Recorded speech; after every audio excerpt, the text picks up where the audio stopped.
ऋषि बोले, हे हिमवान, शिवजी को संसार का पिता और पार्वती को संसार की माता माना गया है, इसलिए आप अपनी कन्या को महात्मा शंकर के चरणों में समर्पित कर दीजिए। ऐसा करने से आपका जीवन सार्थक हो जाएगा और आप स्वयं जगतगुरु के भी गुरु कहलाएंगे, इसमें कोई संशय नहीं है।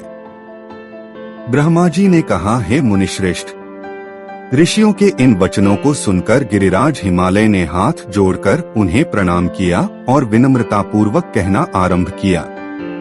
हिमालय बोले, हे महान सौभाग्यशाली सप्तर्षियों, आप सबने जो कहा है वह मैंने पहले ही शिवजी की इच्छा को जानकर स्वीकार कर लिया था, परंतु उसी समय एक वैष्णव धर्म में आस्था रखने वाले ब्राह्मण यहाँ आकर शिवजी के विरुद्ध प्रेम पूर्वक ऐसे वचन कह गए जो उनके अनुकूल नहीं थे।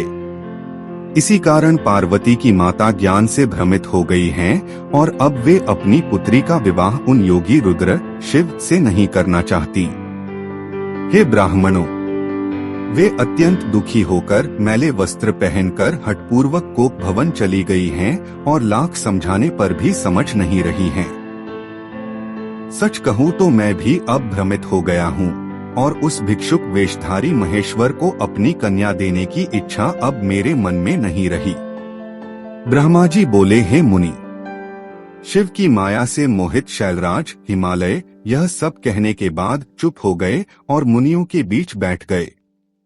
इसके बाद सप्तर्षियों ने शिवजी की माया की सराहना की और मेना देवी को समझाने के लिए अरुंधति को उनके पास भेजा। पत्नियों के पथ प्रदर्शक अरुंधति को जब उनके पति वशिष्ठ से आज्ञा मिली तो वे शीघ्र ही उस स्थान पर गईं जहां मेना देवी और पार्वती मौजूद थीं। वहां पहुंचकर उन्होंने देखा कि शोक से व्याकुल होकर मेना बेहोश पड़ी हुई हैं और पृथ्वी पर लेटी हुई हैं। तब उस पतिव्रता देवी अरुंधति ने बहुत स्नेह और सावधानी से उन्हें हितकारी वचन कहे। अरुंधति बोली, हे सती साध्वी मेना, उठिए, मैं अरुंधति स्वयं आपके घर आई हूँ। साथ ही कृपालु सप्तर्षिगण भी यहाँ पधारे हैं। ब्रह्मा जी बोले, अरुंधति की आवाज सुनते ही मेना तुरंत उठ बैठीं और महालक्ष्मी के समान तेज से युक्त अरुंधति को सिर झुकाकर प्रणाम किया और नम्रता से कहने लगी। मेना बोली, अरे, यह तो हमारे जीवन का कितना बड़ा पुण्य है कि ब्रह्मा जी की पुत्रवधू और वशिष्ठ मुनि की पत्नी स्वयं हमारे घर आई हैं। हे देवी, आप किस उद्देश्य से यहाँ आई हैं? कृपया विस्तार से बताइए। मैं और मेरी पुत्री पार्वती आपकी दासी के समान हैं। आप हम पर कृपा करें। ब्रह्मा जी बोले, जब मेना ने इस प्रकार विनम्रता से बात की तब साध्वी अरुंधति ने उन्हें प्रेम पूर्वक बहुत समझाया और फिर वहां चली गईं जहां सप्तर्षिगण विराजमान थे। इस बीच सभी ज्ञान संपन्न महर्षिगण शिवजी के चरणों का स्मरण करते हुए श्रद्धा से गिरिराज हिमालय को समझाने लगे। ऋषिगण बोले, हे पर्वतराज, कृपया हमारे कल्याणकारी वचनों को सुनिए। आप अपनी पुत्री पार्वती का विवाह शिवजी से कर दीजिए और संहारकर्ता महादेव के श्वशुर बन जाइए। तारकासुर के वध के लिए यह विवाह अनिवार्य है और स्वयं ब्रह्मा जी ने इस हेतु शिवजी से बहुत विनती की है। हालांकि शिवजी योगियों में श्रेष्ठ हैं और विवाह जैसे सांसारिक बंधनों में नहीं पड़ना चाहते, फिर भी ब्रह्मा जी के बारंबार अनुरोध करने पर वे आपकी कन्या को स्वीकार करने को तैयार हुए हैं। और दूसरी बात, आपकी पुत्री पार्वती ने भी शिवजी को ही पाने के लिए महान तपस्या की है। उसी के फलस्वरूप शिवजी ने उसे वर देने का वचन दिया है। इन दो कारणों से वे योगींद्र विवाह के लिए तैयार हुए हैं।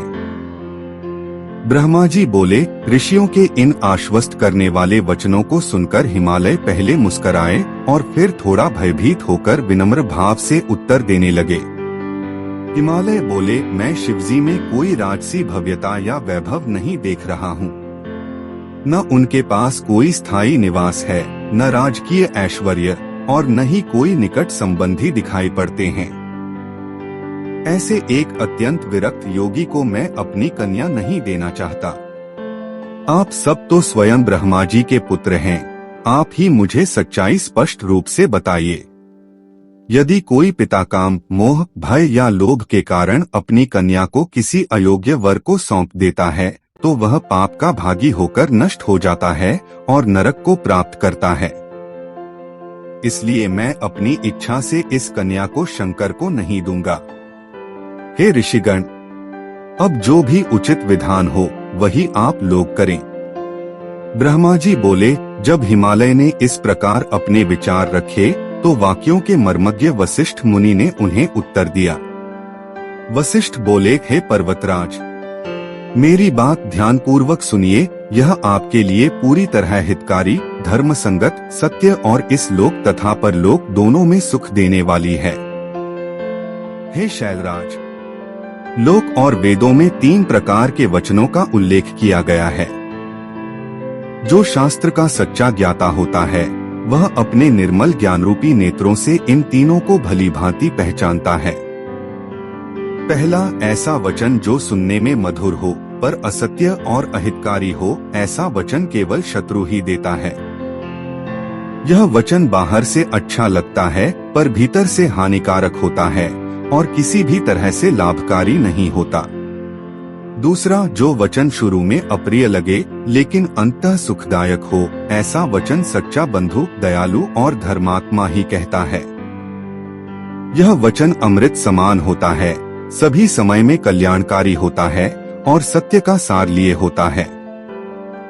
हे पर्वतराज, नीति शास्त्रों में यही 3 प्रकार के वचनों का वर्णन किया गया है। अब आप ही कहिए, इन तीनों में से हम किस प्रकार का वचन बोलें जिससे आप संतुष्ट हों। देवताओं के स्वामी शिवजी ब्रह्म ज्ञान से पूर्ण हैं। वे रजोगुणी भोगविलास और सांसारिक वैभव से रहित हैं। उनका मन सदा तत्वज्ञान के महासागर में डूबा रहता है। ऐसे ज्ञान और आनंद स्वरूप परमेश्वर को भला रजोगुणी भौतिक वस्तुओं की क्या आवश्यकता हो सकती है।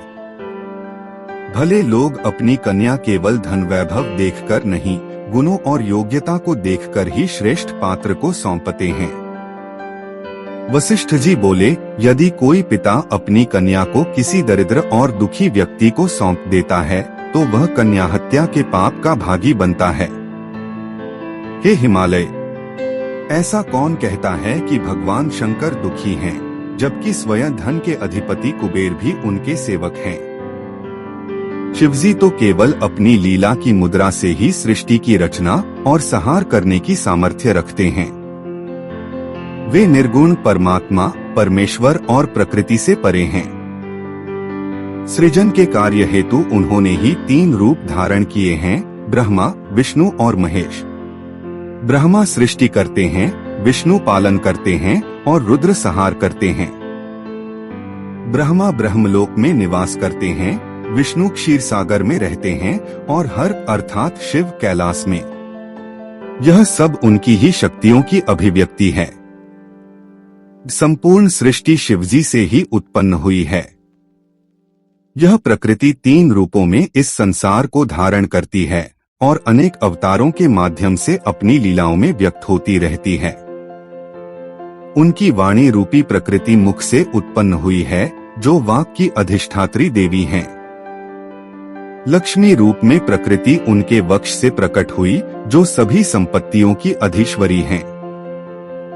उनकी एक और शक्ति शिवा देवताओं के तेज से उत्पन्न हुई, जिन्होंने दानवों का संहार कर देवताओं को विजय दिलाई और महालक्ष्मी का स्वरूप धारण किया।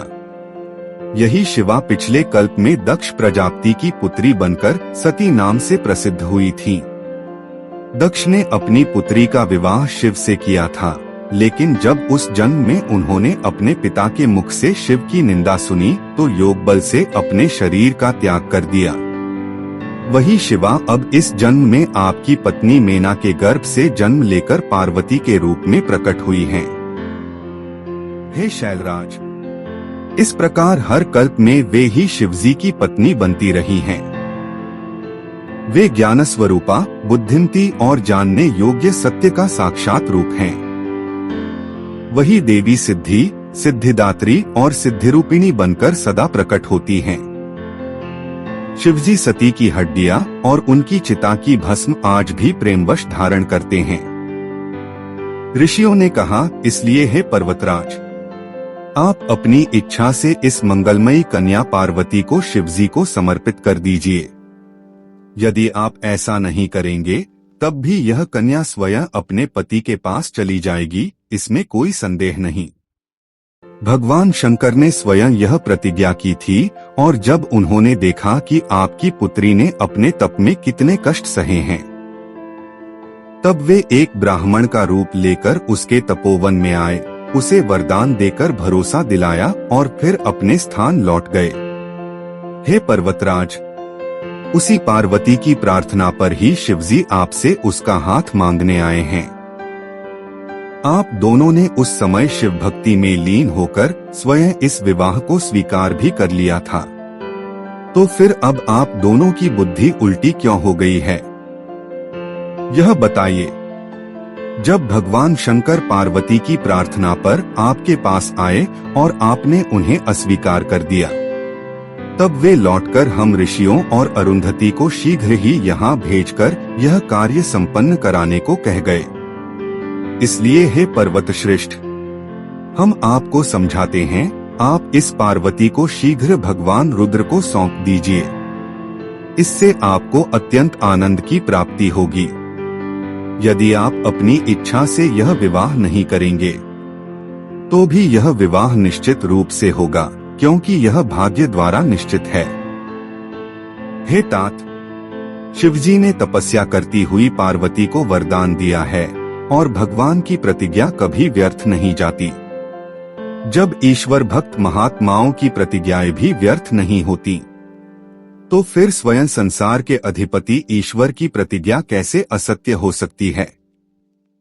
जिस तरह इंद्र ने अपनी लीला से पर्वतों के पंख काट दिए और पार्वती ने अकेले ही मेरु का शिखर गिरा दिया, तो बताइए सर्वशक्तिमान शंकर की प्रतिज्ञा भला कैसे निष्फल हो सकती है।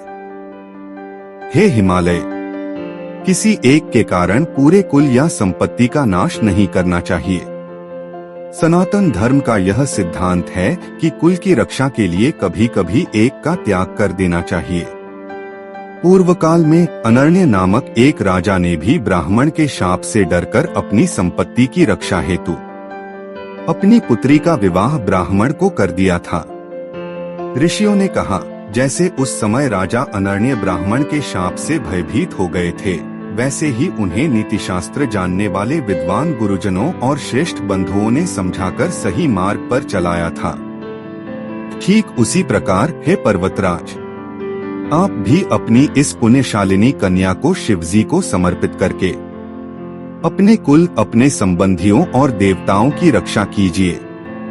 ब्रह्मा जी बोले, वशिष्ठ जी की यह बात सुनकर हिमालय कुछ मुस्कुराए तो जरूर, लेकिन भीतर से वे चिंतित हो गए। तब उन्होंने राजा अनर्ण्य की उस घटना के बारे में विस्तार से पूछा। हिमालय बोले, हे ब्राह्मण, वह राजा अनर्ण्य किस कुल में उत्पन्न हुआ था और उसने अपनी कन्या का विवाह किस प्रकार कर संपूर्ण संपत्ति की रक्षा की थी। ब्रह्मा जी बोले, हिमालय के इस प्रश्न को सुनकर वशिष्ठ जी प्रसन्न हुए और उन्होंने राजा अनर्ण्य की सुखद कथा हिमालय से विस्तार से कहनी शुरू की।